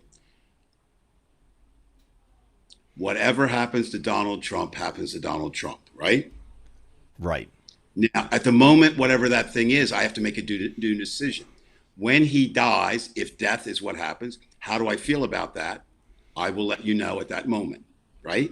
I'm not trying to be coy and deny anything. You and I was hoping you would get there, so I'm going to bring it up. One of the running debates, ladies and gentlemen, Brian and I have, and we have some good ones. I'm always right, but somehow he still feels that we can debate. Keep an eye Brian, on let's just touch very today. briefly on this idea that you talked about and I talked about. Basically this. And Brian, if I in any way misrepresent your position, please correct me or correct with the comments. Brian's position he was holding as recently as today, and it's been pretty steady, is the surest way to get rid of Trump is that he does not survive this, that indeed he brought on himself. And I certainly have no argument with that in that sense. But what I do wonder is that actually best for the country? So let me explain my position. I think, and again, I don't know, best for the country, in my estimation, is this. Donald Trump is beaten on the election, and beaten badly. Now, once I take that position, there's a chance that he won't be beaten badly. There's a chance that he won't even be beaten, right? So I understand the risk that I'm taking. And I'm the first, not the first, but I always have said, you cut the head of the king off, first, and then you worry. But what we have, Brian, I'm going to try to get this right, and then I'll leave it to you to if you want to argue, we just say, Dave, you were right. No, whatever you want. But this kind of thing. Okay, Donald Trump. Let's use the disease, Brian, if you would for a moment, allow me to do this. Trumpism is a disease. No, that's the name we're going to give it. So Trumpism involves hatred and lying and all the things that Donald Trump does. Donald Trump is not the cause of that disease. He is the stirrer, right? He stirs it up. He lives for it. He loves it. He is a sociopath. He has no concern about others, and so he's perfect to be the stirrer. The enablers, or the petri dish, I guess you could say, is the GOP party. They have lost all moral authority to be whatever they were before. And if you notice, Brian, how many people have left the party and are working for Joe Biden, not just, I mean, actively campaigning, who are lifelong Republicans. So I have tremendous respect for them. They're still opposite me, but I have tremendous respect for them. But the real disease has infected and infested the people. So when we get rid of Donald Trump, whether it is his death or by his defeat, we still have the GOP party to contend with, and we still have the Trumpers that range from right. Now, let me just finish. Let me finish. Now, my thinking goes this way. The worst, and I've already seen it, it's already happening. The worst thing you can do with the enemy is make someone a martyr. And Brian, you've seen it too. There are all over social media this type of stuff, actually coming from Fox News too. Donald Trump is so brave, ladies and gentlemen, that he exposed himself to that disease for us. And I actually saw this, just like Christ, he died for us. There are people believing that. So to some level, I want him destroyed by losing and then hopefully going to prison. They're two different things though. Now, if he dies, right, in this, is it good for the country? I'm not sure in this respect. You think we don't have a clue talking tonight, Brian? I've done as much research as I can. There's not a clue out there what happens. I hate to use cliches, but Donald Trump forces you. We're not only uncharted. Well, let's think about what actually, will happen. Okay, I'll give you we what can happened, say and we can we'll go say back he's and gone. Okay, first of all, I do want to mention Roseanne and Tamara. Roseanne mentioned this. She said, "I'm saving my thoughts and prayers for the innocent victims of COVID. Absolutely, I'm not worried about." Yeah, and I get that, and I would agree with that Roseanne, completely. thank you for reminding me of a point I wanted to make tonight. If I'm going to use any thoughts and prayers, it's for the people who worked at the White House as cooks, as cleaners, who weren't part of the policy decisions, but went in every day. And they have to pay the freight. And you got it. I mean, I'm fine with Kellyanne. I'm fine with Chris Christie. I'm certainly fine with Donald Trump. I'm fine with Melania. Unfortunately, Beavis and Butthead apparently didn't get it. That kind of thing at this point, or at least haven't gotten it yet. There's the group that I'm semi-concerned with, but I'm really not. That would be, anybody who's employed in a political position, young interns. I mean, could you imagine how great that is to get a job at the White House? Well, you got to look at who the president is. Again, I'm not trying to. My son Michael, the one who's is the most overpaid man in America. He was offered a position at the White House on the president's economic council. But the problem was he would have served under Obama and the next president, right? And he wisely chose, while he could have been working in Obama. He'd been such a low level position. But that's a great thing to put on your resume, right? And he didn't, because of course, I believe my son would have quit before Donald Trump assumed the presidency. That's how I would do. I think he would do, and I hope my grandchildren would do. But I understand the lure. You're a young person. You're in the White House. So a little bit maybe of sympathy for them, not too much, but certainly sympathy for anybody who's just a laborer who had to go in there. So, Roseanne, thank you. Your point is well taken, and thank you for reminding me of the point. And all these other ones like Jim Jordan and Bill Barr and Rudy Giuliani. Oh, shit. They could all hit the box. I mean, it's just, I don't care about them. They've, and this is where I wanted to get to, that I think it's sometimes overlooked, Dave. Right. I mean, you've got very good coping skills, and I've always been envious of that. I have not. Is that all about me? You're envious. You should be envious about There's nothing everything else I can really say. Everything okay. about everything else. Do you have the relationship with Stormy Daniels and I do? I don't think so. Go ahead. Okay. Now, if you're like me, and I can just tell from the response that we've been getting on our wonderful group page, and we thank everybody. And by the way, Brian, we're 15 away from 1,000. No, it's 15. Your head just did one of those, and not you, but on my screen, it just did the coolest whip around. It almost looked like The Exorcist. I mean, it was just a quick. Who Almost. knows? If you get a little bit more, go ahead. Okay. Go ahead. No, I just forgot. No. What I'm trying to say is, Dave, that besides all the COVID and then all the problems with the economy and Trump's lies, it's just the general. I don't know any one of my friends who can't just emotionally and mentally, persevere through this horrible phantasmagoria that just keeps flying in front of us. It's Right. so difficult to take. When is this going to end? And then you have to deal with the schmucks that are at your local grocery store who don't wear the mask, the people in the parking lot that pass you by, they're not wearing their masks when they get close to you. And you know who they are because they have the Ford F-150 and they have their cap and the American flag. Mhm. I'm so sick of it. My head, it feels like there's just weight on it. So if he or any of the Jim Jordans or Bill Barrs or Chris Christie's, hit the box, I think it would be kind of like a release and say, they're getting theirs. Finally, their Brian, side is getting theirs. There's no argument with that. And people who believe that aren't evil. In my way of thinking. I would not do that to them I'm personally. I'm not a Catholic priest giving you absolution. What I am saying is that in my way of thinking, and it's worked for me all my life, it's not evil till I do it. This is what I'm saying. If I wish Trump dead tonight, the only thing evil about that is if I go and kill him. That's it, right? Mr. Carter, Jimmy Carter, who I admire tremendously, I thought he was not that he was the wrong person for president at the time he got it.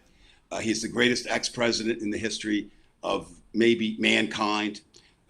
Just turned 96, 90, whatever, 90 something. 96. Yeah, 96. I mean, you say ex-president, the greatest ex-president. I think you mean it in a certain way. He was the greatest ex-president. I mean, Give or me maybe somebody who's better than Give the me others. somebody else who's lived a better life and done more as an ex-president. Right, than but Jimmy as a Carter. president himself during the 4 years. Would you listen to what I said? I said he wasn't the greatest president. He's the greatest ex-president. There's a difference. Okay, as a human you have being, he's a wonderful human being. He's tremendous. All right. But there's a famous thing, and again, I point this out for the younger folk, and just about everybody's younger who listens to this program, unless you're in a senior citizens home than I am. The famous Playboy interview that Jimmy Carter had. And it created quite a stir because Jimmy Carter was, kind of a fundamental religionist. And he said, I've held lust in my heart many times, right? And he considered that a sin. And I don't. Lust in your heart is only a sin if you act on that lust. Joey Fulcher has confirmed that Jimmy Carter was Thank you, cleansing. Joey. Always, I appreciate that, Joe. Thank you very much. The idea of that. So again, Brian, I think a lot of Americans right now are worried about their thoughts. Am I a bad person? No. You're a bad person tonight, Brian Weinstein, or anybody who has those thoughts, who goes to the hospital and kills Donald Trump. I'm sorry. You don't have the right. None of us have the right today. Correct. To take Donald. And that includes Right. a family member of a COVID, all that. But I can understand. It's just That's to me, Putin-esque. it's just too much trouble for me to wish him dead. It's just not somebody that I am, but I'm certainly not going to shed a tear. I'm not It will going be to cheer. on Tuesday Well, night. If it happens tomorrow, we will be on Tuesday night. Oh, will happen any day. You know what I'm worried about, Brian? We got, ladies and gentlemen, we talk to you too. What they call that, Gary, you would know when you break, like you're on screen and you talk, what is it, the fourth wall or some TV term for it, where you're really talking to the audience. This show is a work in progress. We've always said that. And, I never thought, Brian, you said tonight about the people that you always wonder, is there enough to talk about? Well, we could actually run a show every night. And, Right, it would just continue. I'm thinking about, I don't know if you do this, Brian. We don't plan it, ladies and gentlemen. We really don't. We talk almost every day about something or something. But, when you do a show like this, something you do is you think about what you might like to say. It's not by the time, if we do the show on Saturday, I've already got something I want to say on Sunday. Probably it's moved down the ladder to 7th or 8th or 9th that we won't even get it on, both in terms of importance, and what it means. So certainly, and again, people say, oh, you repeat it so much. people dial in this show. Somebody stays with us. Well, you just said that. No, remember, ladies and gentlemen, if you're listening to this now or in the rest of it, this is just Brian and I, two guys, who are talking about things that should be on all our minds. And we're just trying to sort out how we feel, Brian. I think, is that accurate? I mean, I really think a lot of it has to do with the fact that we're so upset. We've talked about this tension and release. One of the things that helps me out, and I'm sure it helps you out, even though I've said you handle things better than I do, but that doesn't mean that it doesn't affect you. No. I know how you get.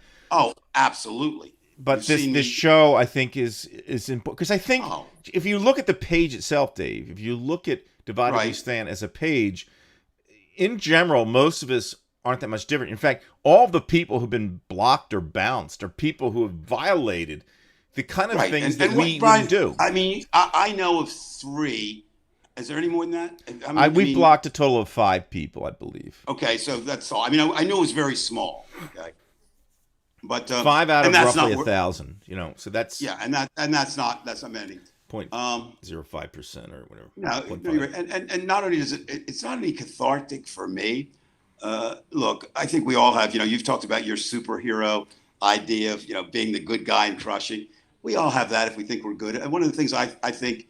Because it always worked out when you were a kid. Because when you watch King Kong, he kicked ass by the end of the show. Right. And Batman kicked ass at the end, and that's what you want. And then all of a sudden in life, it doesn't work that way.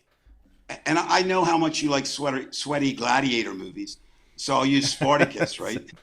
I only showed a Steve, ladies and gentlemen, when I was early into my video crap, I could only find these copyrighted bullshit videos from the internet that I actually could share. So I started sharing this old Steve Reeves gladiator thing from the 1950s. And it just so happened a lot of them had Steve Reeves, shirtless with his big muscles. And Dave just gave me hell for about a year or two about it. Joey, do you believe that? You've been here since the beginning. I don't believe it. But anyway, this is a bad analogy, Brian, but it jumped to my mind. When you want to be King Kong, which I think is fine. I don't mean that. I'm not making fun of it. That's like you want to be Spartacus, right? I mean, not literally. Well, yeah, I'd be glad if somebody else did it, Dave. It doesn't have to be me. You want to be the Avenger. See, I kind of like the Tony Curtis character who said, "I am Spartacus," and then somebody said, "I'm a Spartacus." We all perform the service, and one of the services I think you and I perform in this, while it's cathartic for us and it's great for us, commiserating, and that's part of. But here's something, ladies and gentlemen, if I've learned anything in my life. And the most shaping factors for me were my mother and father, and the fact that I am a recovering alcoholic and drug addict. I've learned this.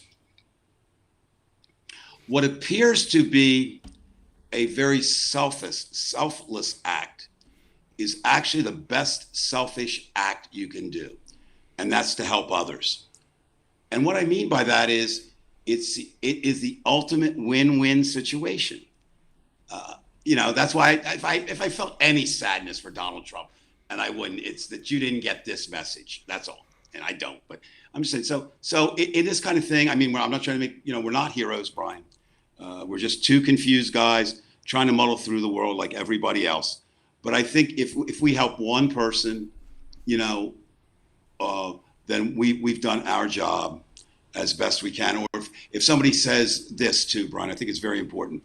A lot of times, especially as an educator, and I've had the opportunity to work with everything from one day in 4th grade. No, but I've worked from 8th grade to graduate students in universities. And I found that a lot of people are unsure themselves because they think they should know more than they do. And I think this show also says that, no, we don't know certain things, and it's okay not to know them, but see if anybody else does. Like, Joey. I mean, that was great. Okay. Joey just says, I was kind of floating on now he reassured me. I mean, Joey helped me. Right. Right. And it's just a simple fact, he kind of said, okay, that kind of thing. So Brian, I'm going to ask you a question. Okay. And it'll be the most unfair question I will ever ask because there's no correct answer. You ready? I'm here. Based on everything and then we got to get back to that, what happens. So this is a good segue into that. what is going to happen in the next week with Donald Trump? Now, I'm usually pretty good with this stuff, okay? I'm usually pretty good with this stuff. You are. That's why I ask you the question. You know, I've been reading about remdesivir, and again, this is just a common sense thing. If I had to put a bet on it, number one, as I said, there's so many people who have contracted the disease from this, what we would call a super spreader event. I think somebody is going to hit the box. I didn't ask that.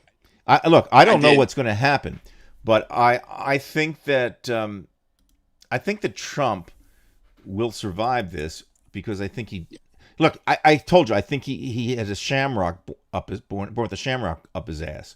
You have told me that a number of times. Yes, and I think the remdesivir, from what I've seen about these studies, again, I'm not a doctor, but I see that it is very successful, and he does have a staff that if there's any way he's going to live, then he's going to make it. He's going to make it. And the guy has this thing about him where he eats all the worst shit in the world. He doesn't have high blood pressure. Yeah. You know, he gets this scalp reduction thing and in the 70s. That might have, you know what though, Brian, that scalp reduction might have reduced his little brain. Well, you think about it. No, they have to actually cut up in a piece of your scalp and put it together, you know.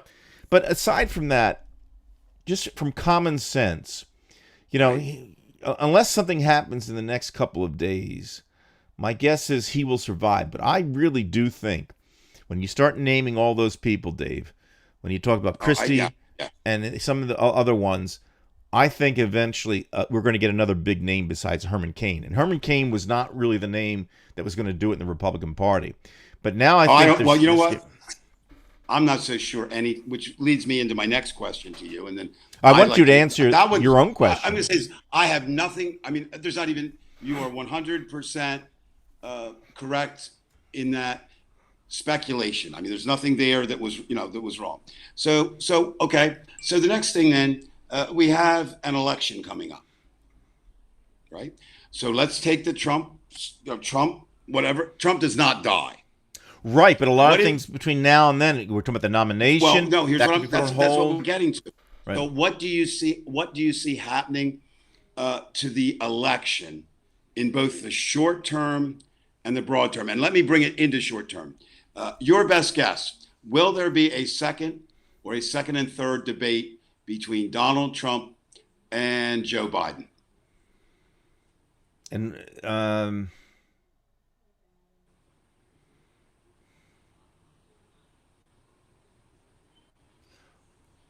if I had to go with an opinion, I would say just your no. Guess. I would say no, and let me tell you why. I would say no because a lot of things can happen over the next couple of weeks where we're getting closer to the election. The Supreme Court nomination, the arguing over that, it gets even worse. It gets heightened because there may be even issues with the Biden-Pence. We don't know about that, but that should go because they're both negative. It seems okay. I'm sorry. You said Biden-Pence. I'm assuming you meant Vice President. Kamala Harris. I never Pence, correct, yeah, but I just I'm glad you did. I did the same thing. I think because there's going to be the hurly-burly with the Supreme Court nominee, they want to get that in. I mean, the Republicans who probably fear that he's going to lose or whatever, because they want her in so he can win. Because if she gets in, it really increases his chance of winning. It's not the fact that we vote; it's the fact that that woman's going to be there to go ahead cast the one of the deciding votes. So my guess is the Republicans will. They don't really care if Pence debates Kamala Harris because, as a debater, I think that Pence is going to lose, even though I think he's better than Trump actually. Well, I don't know. Try this scenario, Brian.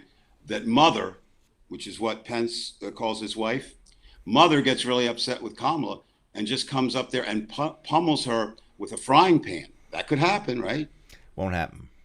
But just think, he's got a wife who's a mother and a mother's a wife. That's kind of, that's two women. Sick, yeah. Well, I wouldn't be surprised if he hasn't a mistress either. Brian, I made light because Pence brings it on himself to do that. But no. So Again, no, what I'm saying is no. I agree. don't think there will be another one. I think there's going to be too much going on, and I mean Trump would like to have it because he said, "Hey, I came back. I'm going to be the conquering hero," and that's the other side where I could be wrong because he could become And the there you conquering are. hero. I made it back, and just do that. You know, And what's so interesting? Well, there's so much interesting is. Well, let me ask you this, okay? There's a lot of evidence that people who survive COVID have big changes of heart, right. right? When Do you you see? physical changes, or are you talking about Oh no, I'm talking about like actual a new look, right? Again, tonight is not about alcoholism and drug addiction, but a lot of us who are recovering and have the number of years in, we really got a second chance, Brian. I mean, we really did. And this is how a lot of COVID patients are looking at it, right? right? It's I like, think that doesn't apply to this though. I don't. well, that's my question. Do you think Donald Trump will have a change of heart? Donald Trump? Yeah, You know that's what? my question. You know what? You're gonna think I'm crazy, Dave. I think he'll be I worse. think that already. So. I think that Donald Trump will be worse after this because he himself will believe that he's the conquering hero and that somehow, the universe has bestowed upon his greatness. God actually came down and talked to him. Now, one of those memes that people say they're going to hell for kind of comes that it's not all. When I say all over, it's the sites that I look at. There's a meme out there. A guy says, I will, let me think, what is it? I will give, I think it's up to like $10,000. I will give $10,000 to any worker at Walter Reed who tonight will dress up as Herman Cain, go into Donald Trump's room and say, Donald, tonight you will be visited by three spirits, right? Well, Donald wouldn't go with those three. No, there'll be no change with Donald. Or as you say, the change will make it even worse. All right. So again, nothing to argue with. Now, you mentioned the Supreme Court nominee. I'm going to take it a step further. Yes, they want her. Trump wants her there to throw the election to him, which he's Correct. determined he's going to get to the Supreme Court. Right. And they're, but I don't think McConnell really gives two shits about that right now. What McConnell is not dumb. I think he sees kind of we're in trouble. Personally, it'll be a setback for him, but he's set for life. Not being the majority. What they want is that judge on there, not only for Trump, but for Roe v. Wade, for the sin of in any way accepting gays as regular Americans, for just so many things. So you're right. I'm going to say you're even more right than you know in going with this push. Now, what's interesting about the push, everything was going their way. Everything was going their way. There was literally no way that I saw, and I'm not an expert, but and listen, there was no way the Democrats were going to do anything to stop that. They appealed to the decency, didn't work. They appealed to presidents, didn't work. Biden said, people said, even the American public, the numbers right now say that the majority of the American public favors letting the next president win or have the choice, right? That isn't going to happen if they have anything to say. But right now, they don't have. If they have two senators, if they get another senator out on that committee, right? Another Republican senator, they can't get it out of committee. Well, you can now bet there the are Republicans ways. will start wearing masks now. That's for sure. There as far as the Senate, there is a way that McConnell can call for a floor vote, et cetera, et cetera. But it's not that it's not going to happen. Again, the timeline is not as certain. Now, again, anybody who's listening, I was actually more concentrating on enjoying it the Jersey Shore today and my family than I was doing this. But I think I read that McConnell and they've actually called they're not going back for 10 days. Is that correct? He did agree to that. Now the committees can still work, but the full Senate can't come back. Well, let's assume, we don't know. I mean, Donald Trump and that's the only place. You can get it anywhere. Governor of Virginia has it, right? Governors have it. I mean, people are getting it everywhere. So the Senate takes a break, but they're going to campaign, right? Or they're going to be with people. They're not going to quarantine. And so, even out there more, it may come to a point, where the Senate can't function. And I didn't know this, Brian, and it's really good to know. I did not realize where the House has agreed to have what I would call distance voting. Do you know that you must be present in the Senate to cast a vote that counts? I didn't. I mean, I knew it before. I just kind of assumed when the House did it that they would go along with it. Now, whether that was McConnell, I mean, I don't know. Obviously, the Republicans were in favor of it, or it wouldn't have been approved in the House or in the Senate.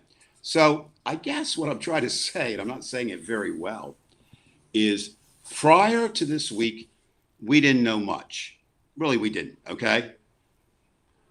And after this week, we know much than we did, because even the things we thought we might know, we're not. Let me give you just one example with the debates. Let's look at this, what we know. There's two schools of thought. Well, if you're crazy, let's dismiss the crazy one. I've talked to people, they've let me know that they believe Donald Trump won the debate. Okay. Go grab the tooth fairy. There's as much chance of you seeing the tooth fairy as Donald Trump winning that debate, because it wasn't even a debate. There's clearly what was the last figures? 60 some to 28. I think it was like 60 to 28. Right, 60 to 28. Right. Right. Well, my question is, where's the other 12 people? Would they think? Your girl, Joey Heatherton, won the debate? I mean, where the hell? How do you not? I mean, I don't know. Okay, that's an honest answer. I don't know. She was your girl too, by the way. Well, she was hot, yeah, the day. But that's another question. Now she's a 95-year-old. All you talk about was in his house. All he had was Serta mattresses. He's still waiting for her to come. They were nice mattresses. They were nice mattresses, Brian. Had nothing to do with Joey. Yeah, I bet. Okay, so we're going to look at this thing, of the debate. Well, okay, now let's look at the participants. I'm sorry, there's certain things I know for a fact that I can divorce my feelings from. Joe Biden not only won that debate that wasn't a debate, Joe Biden showed that he's more presidential dead than Donald Trump is on his most alive day. Okay? Every characteristic that I want from a president, Joe Biden showed that day. Would you just shut up, man? That's my son you're talking about. To trying, so that's it. And then we get to my personal feeling about the debate. We didn't get anything out of that debate. The fuck you didn't. You learned the character of the president of the United States currently, and you learned the character of the person who is challenging the president and the entourage around Trump not wearing the mask. Exactly. And I would submit to anybody out there listening and anybody in the world that a debate is meaningless except when you look at the demeanor and the character. Why do I say with absolute certainty that the last Supreme Court judge, Kavanaugh, should not be on the Supreme Court? I don't know what he was like as a kid. I'm not even really sure I care. Granted, he coached his girls' basketball team. Great. People attest to his ability. Fine. He's a conservative. I would disagree with him, but I got that. But his demeanor under questioning showed me that he does not have the character to be a Supreme Court judge. Right? I would agree. Now, maybe people will say, but Dave, you're overrating character. Look at your own. Well, we're not talking about my character, right? I'm not running for a president of the United States. I'm not running, I didn't throw my name in the hat to be a Supreme Court justice. These are the people that did. So I think that debate was a wonderful example. And even further, people say all politicians lie, and that's true. We all lie as human beings. Donald Trump has brought it to something that's just beyond that. But here's what, not all politicians lie every time. What people don't understand is you get up there and you say, as president, I want to. And then when it doesn't happen, they get mad. Well, you know what? Presidents are powerful, but they're not all powerful. Certainly, Barack Obama's years shows that. When you have the second most powerful man in America, which is the leader of the Senate, saying, we will be happy if we block everything the president wants to do. At best, you have a stalemate, right? At best. And there were times when Obama won, and there were times when the Republicans won. So I'm not so concerned about that. I just want to see character. Now, let's look at Trump. Trump himself, of course, we never know whether he's lying, telling the truth, whatever. He says he won the debate handily. He couldn't say he lost it no matter what. But what I think is more interesting is, again, posturing. You don't know where he would be. I don't know. This kind of got lost in all this. He was refusing to make any changes in the debate rules, meaning Right. Mike, the idea. Now, that even led to a great controversy. Should you? And I'm in a minority. I'm not in the majority side on this, and that's fine. I think you do not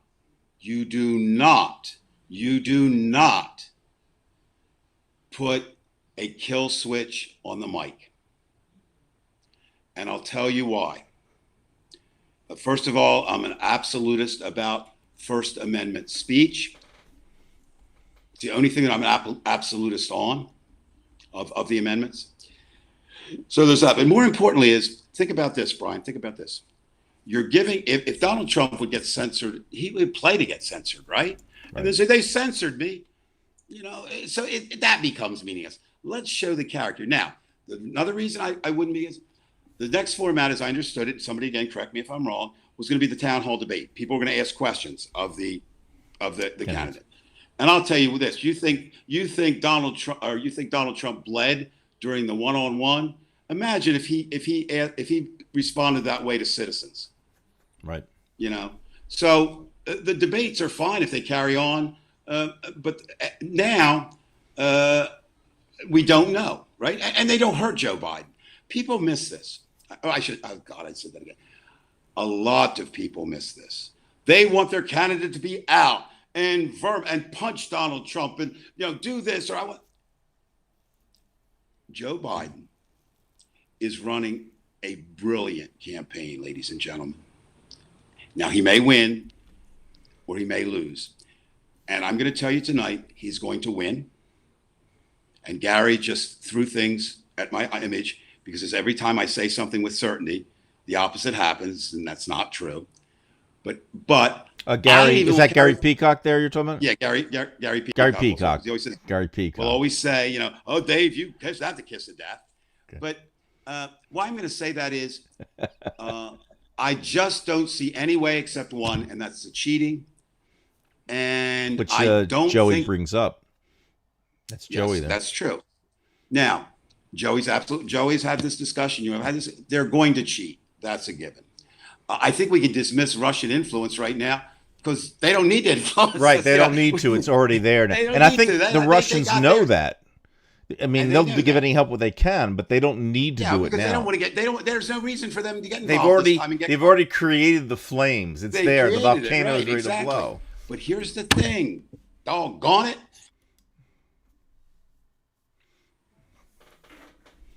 I do not know. I don't think you can cheat enough to change this election. There will be cheating. Brian, you and I had this. And let me take that one step further, because I think you were as right as you've ever been. And we're talking about actually Texas. hoping I'm wrong about Trump too, by the way. No, you're no. I'm saying on the cheating. This is horrid. I forget. What's the size of the county in Texas? It's huge. I know. It's bigger than It was just three. It was probably as big as Rhode Island or Connecticut. It was that big. It was big. Yeah, and they have one goddamn drop box. One drop box. And even that drop box, could you imagine 15,000 people coming to a drop box? You can't even fit 15,000 letters in there. All right. All of that is true, Brian. But you know where we are in this country right now? We're in a crisis. We are in a crisis. God damn it. We are, and we are battling. It is why people even ask that question. No, we are battling for the soul of America. Right. And this is an election about good and evil. Correct. And it is an election about us versus them. Correct. And I'm on us divided. We stand us side. Right. I'm with us, not them. Now, having said that, you have to do what you have to do. Right. Now, I point this out all the time. I'm the least courageous and least brave man I know, right? In terms of wanting to, of standing up and all that. But I know this. I'm very fortunate. We live in Virginia. I've already voted. My only voted once, but my vote counted for me twice. I voted for Joe Biden and Kamala Harris, and against Donald Trump. And you were very careful when you and- filled that out, I hope. I was more careful than I think I've ever filled a ballot out before in my life. The circle was completely filled. I certainly did, and we're very fortunate. Here's how it works. We actually, where I live, Arlington County, is very progressive. I've said this before. I could be off on this prediction, but I'll still say. I mean, really, it doesn't matter. The county went 76% for Hillary in the last election. The vote will be higher this time for Biden, not by much. I mean, 77, something like that. So we're very good about that. Here's how we voted, and I point this out not to tell you the story of how I voted, but how you have to look things out. So just bear with me for a minute, Brian. This is not my story, but it's to help others out there. I'm not averse to the pandemic and the effects, and like so many Americans who are married, my wife is more cautious than I am. Thank God for that. Not just in the pandemic, but through the 47 years of our marriage. And we made some agreements, that we wouldn't force each other to do anything, that the other one didn't want to do. And we took it a step further. It's, I guess, why we've been married 47 years, and 4 to 7 minutes of that have been good. But the idea is, we said, not only wouldn't we force the other person to do it, we wouldn't do it. In other words, for example, not only if she didn't want to go to a concert, if she wasn't ready to do it, not only would I not force her to go, but I wouldn't do it either. And so she was still hesitant about voting. And I said, okay, but Arlington is wonderful. They gave us 3 opportunities to vote in person. One was on September 18th. You could go to the main voting site, which was before that Arlington Courthouse. And what they did, Brian, they rented a building next door that was a former bank, and they reconverted that into the most amazing voting. If you imagine, the bank teller windows, everything was clockwork.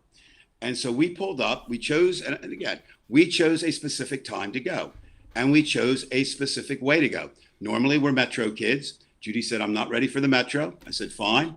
Will you drive? Or, because she drives around the area because she doesn't trust me.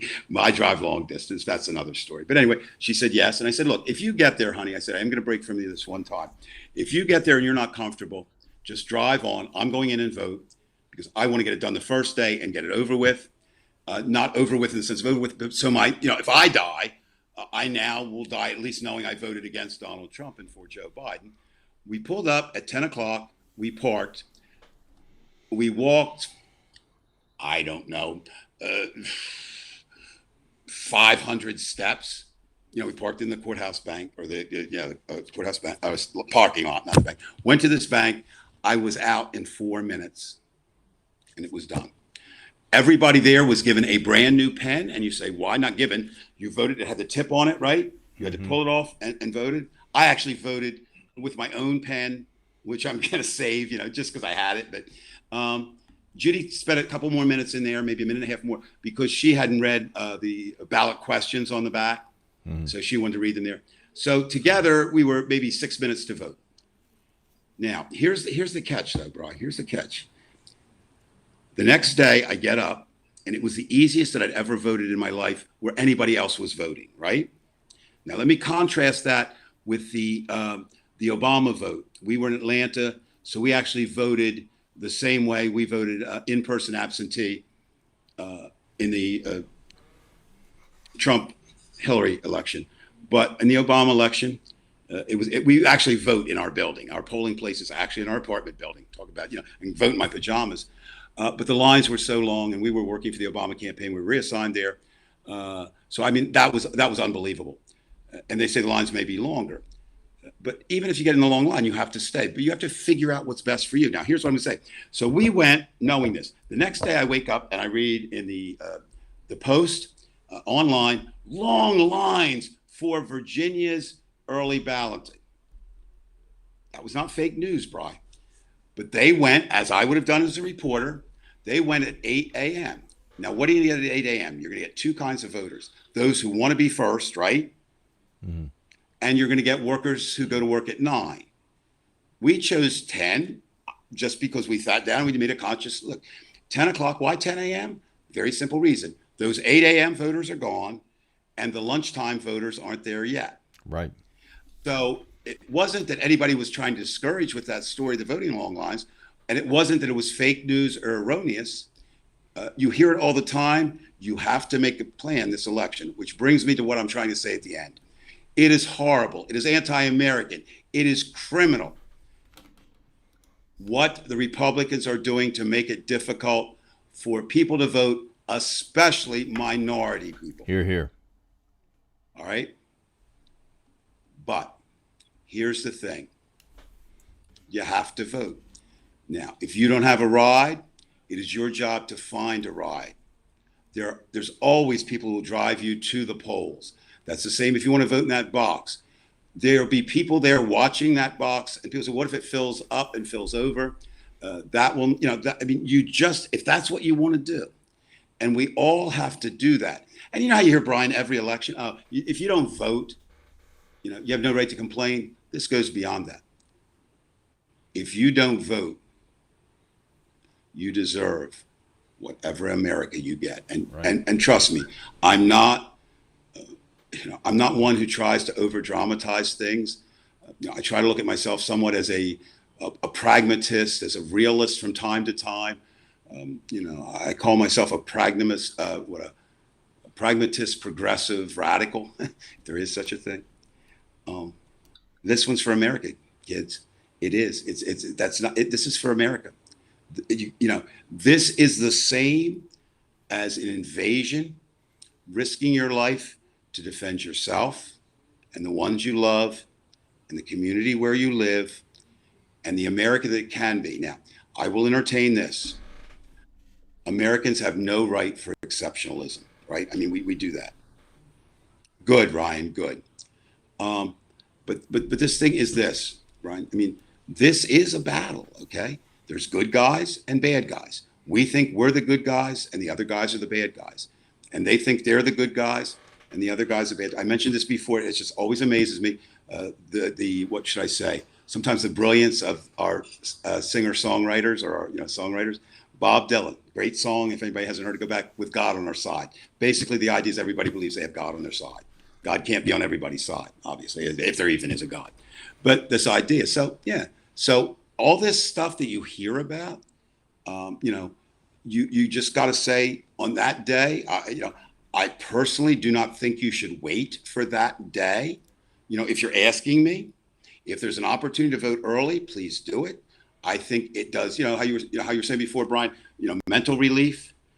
That's exactly it. I mean, for me, that was, again, I don't want to over dramatize, but that was a moment. I mean, we all want to live, either forever or for these moments and, for this. And that's one of the moments I wanted to live for, to cast that vote, to cast that vote. And that's done. Now, I'm not going to go, I'm not walking around without my mask in Atlantic City tonight or in Washington, D.C. or whatever. But that's something we have to do. So, again, look, you just have to figure out who you're going to vote for.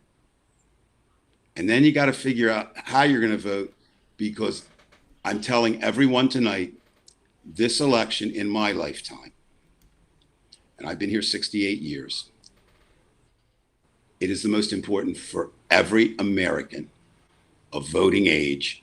But we don't stop there, Michael. Yeah, I said Michael because I'm thinking of my son.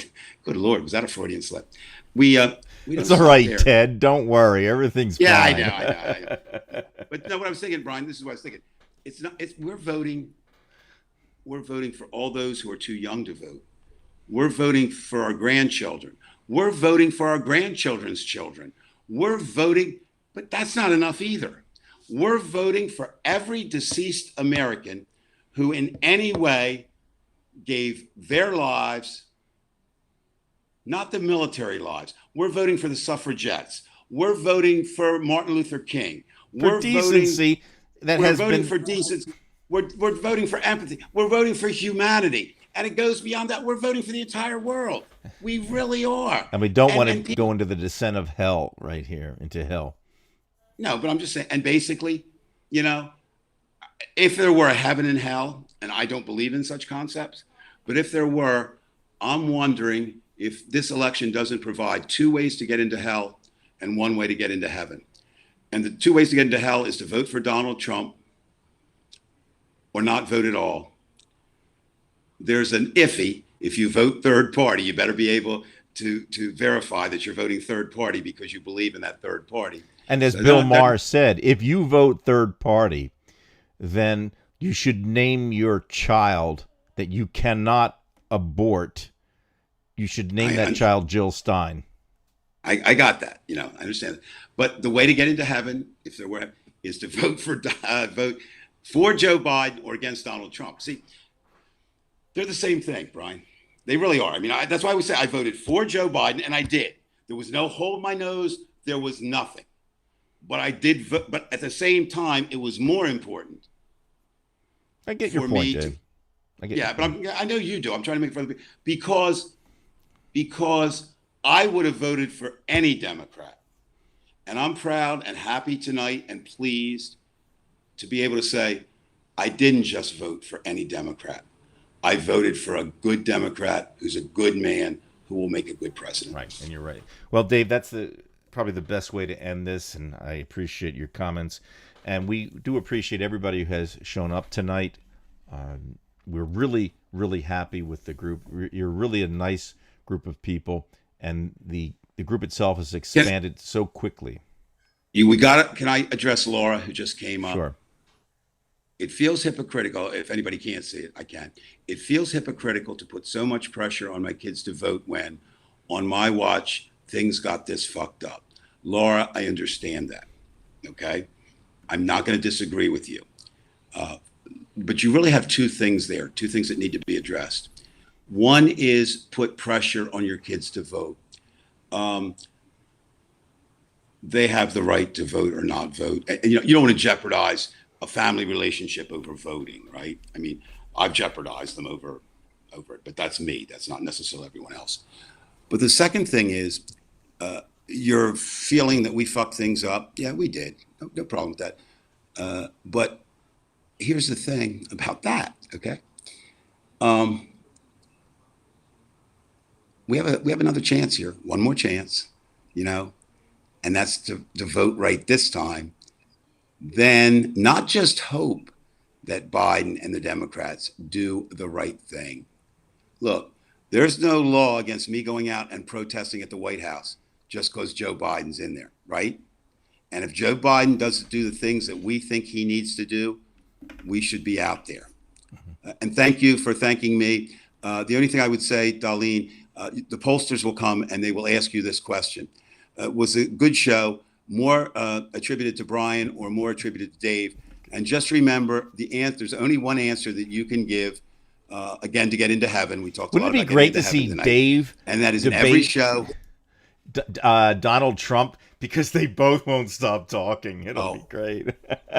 I would love that. I mean, that Dave would be, can spit like the best of them, with the best of them. Oh God, yes, Brian. I mean, I might as well admit that he would Trump would, if he didn't have it then, Trump would have had COVID for sure with Dave. Well, that would. You better bring your poncho. Darlene, I'm joking. Actually, I did go to a theater one time where they wore ponchos. Maybe that was for me. No, Darlene, thank you very much for that. That's what I think Colbert says. I stole that, by the way. Listen, Dave, we're over the 2-hour point, so I do want to shut us down for tonight. Well, I'm doing. Thank you, Tamara. Also, listen.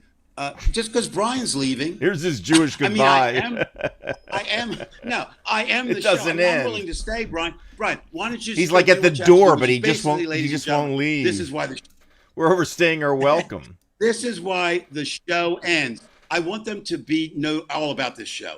It ends when Brian has to go to the bathroom. Well, I do have to go to the bathroom. Know, okay. I know you do. That's why I'm not make this shit up. All right. All right. Oh my God. Well, I laughed coming into the show and I'm laughing going out. But listen, again, I want everybody to stay with us. Please, if you can, share Divided We Stand on Facebook to your friends. Invite them. We're looking to get to 1,000. We're like this close. And it's just been such a great ride so far, and we really appreciate it. YouTube is kind of like a secondary thing right now. We haven't had much going on there, but you can always watch us there, and please subscribe there. But mainly it's a Facebook thing. So we're going to see you next week. Dave, yeah, thank you. Monday, Tuesday, wait, some night and Saturday, or no nights and Saturday. All right. Okay, let me take us out with something peaceful, because everybody deserves it. And yeah, that's how we'll do it. So have a great night, everybody. We will see you for sure next week. D'un lion, il y a une jolie fille. D'un lion, il y a une jolie fille. Elle est jolie, parfaite en beauté, qu'elle a charmé.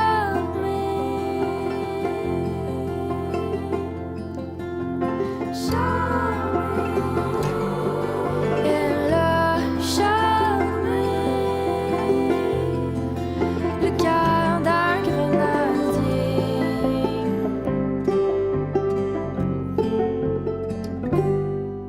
Bon grenadier, amène-moi dans ta chambre.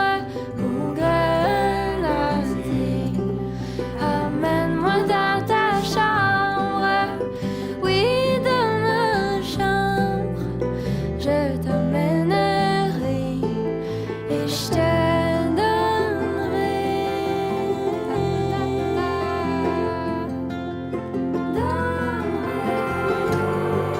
Et je te donnerai le cœur d'un grenadier.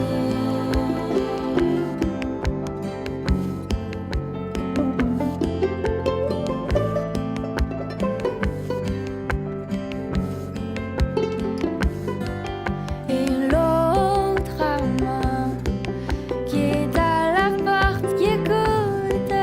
Et l'autre amant qui est à la porte qui écoute. Croisant ses bras, jetant la vue au ciel, se dit grand Dieu.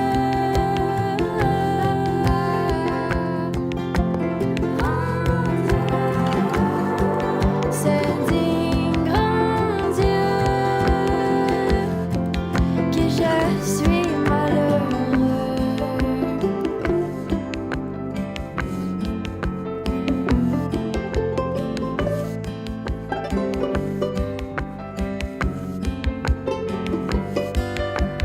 Dum, dum, da.